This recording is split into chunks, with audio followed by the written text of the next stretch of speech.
ನಟ ಶಿವರಾಜ್ ಕುಮಾರ್ ಆರೋಗ್ಯ ಕೈಕೊಟ್ಟಿದೆ ಎನ್ನುವ ಸುದ್ದಿ ಕೆಲ ತಿಂಗಳಿಂದ ಹರಿದಾಡ್ತಿತ್ತು. ಬಳಿಕ ಶಿವಣ್ಣ ಅವರೇ ತನ್ನ ಆರೋಗ್ಯದ ಬಗ್ಗೆ ಮಾತನಾಡಿದ್ರು.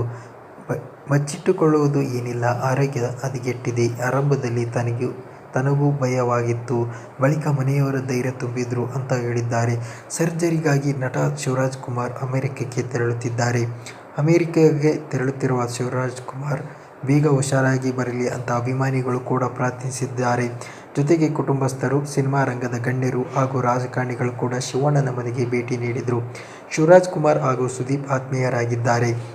ಇಬ್ಬರ ನಡುವೆ ಅಣ್ಣ ತಮ್ಮನ ಬಾಂಧವ್ಯವಿದೆ.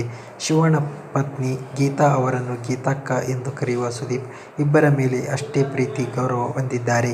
ಹೀಗಾಗಿ ಇಂದು ಕಿಚ್ಚ ಸುದೀಪ್ ಶಿವರಾಜ್ ಕುಮಾರ್ ಮನೆಗೆ ಭೇಟಿ ನೀಡಿದ್ರು. ಶಿವರಾಜ್ ಕುಮಾರ್ ಅಮೆರಿಕಾಗೆ ತೆರಳುತ್ತಿರುವ ಹಿನ್ನೆಲೆ ಮನೆಗೆ ಭೇಟಿ ನೀಡಿದ ಕಿಚ್ಚ ಸುದೀಪ್ ಕೆಲ ಕಾಲ ಶಿವಣ್ಣನ ಜೊತೆ ಮಾತನಾಡಿದ್ರು.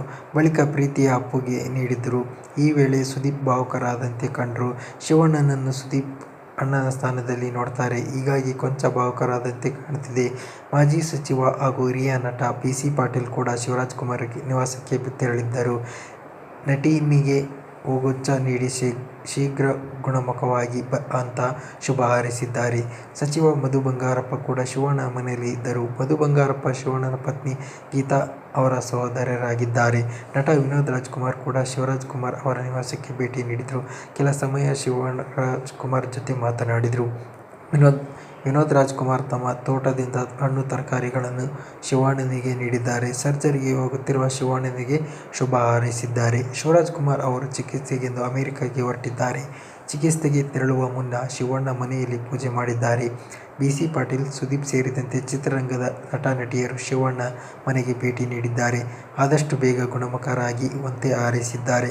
ಶಿವರಾಜ್ ಕುಮಾರ್ ಅವರು ತಮ್ಮ ಅನಾರೋಗ್ಯದ ಬಗ್ಗೆ ಮಾಧ್ಯಮದವರ ಬಳಿ ಹೇಳಿಕೊಂಡಿದ್ದಾರೆ. ಅದರ ಬೆನ್ನಲ್ಲೇ ತಿರುಪತಿ ತಿಮ್ಮಪ್ಪನ ದರ್ಶನ ಪಡೆದರು. ಅಲ್ಲದೆ ಶಿವಣ್ಣ ಮತ್ತು ಪತ್ನಿ ಗೀತಾ ಸಮೇತ ತಿಮ್ಮಪ್ಪನಿಗೆ ಮುಡಿ ಕೊಟ್ಟಿದ್ದರು. ಡಿಸೆಂಬರ್ 24ರಂದು ನನ್ನ ಸರ್ಜರಿ ಇದೆ. ಇದಾದ್ಮೇಲೆ ಅಮೆರಿಕದಲ್ಲಿಯೇ ಈ ಚಿತ್ರ ನೋಡುತ್ತೇನೆ ಎಂದು ಈ ಹಿಂದೆ ಶಿವಣ್ಣ ಹೇಳಿಕೊಂಡಿದ್ದರು. ಈ ಚಿತ್ರದ ವಿಷಯಗಳನ್ನು ನೋಡ್ತಾ ಇರುತ್ತೇನೆ. ಟ್ರೋಲ್ ಸಾಂಗ್ ಮಾಡಿರೋ ನಟಿ ರೇಷ್ಮಾ ನಾಣಯ್ಯ, ಚೆನ್ನಾಗಿ ಮಾಡಿದ್ದೀರಾ. ಉಪೇಂದ್ರ ಅವರು ಓಂ ಚಿತ್ರ ಮಾಡಿದ್ದಾರೆ. ಓಂ 2 ಚಿತ್ರ ಮಾಡೋ ಕನಸು ಇದೆ. ಅದು ಆದಷ್ಟು ಬೇಗ ಆಗಲಿ. ಆದರೆ ಇದೀಗ UI ಸಿನಿಮಾ ಮಾಡಿದ್ದಾರೆ. ಈ ಸಿನಿಮಾ ದೊಡ್ಡ ಮಟ್ಟಕ್ಕೆ ಹೋಗುತ್ತದೆ ಅನ್ನೋ ನಂಬಿಕೆ ಕೂಡ ಇದೆ ಎಂದು ಹೇಳಿದ್ದಾರೆ.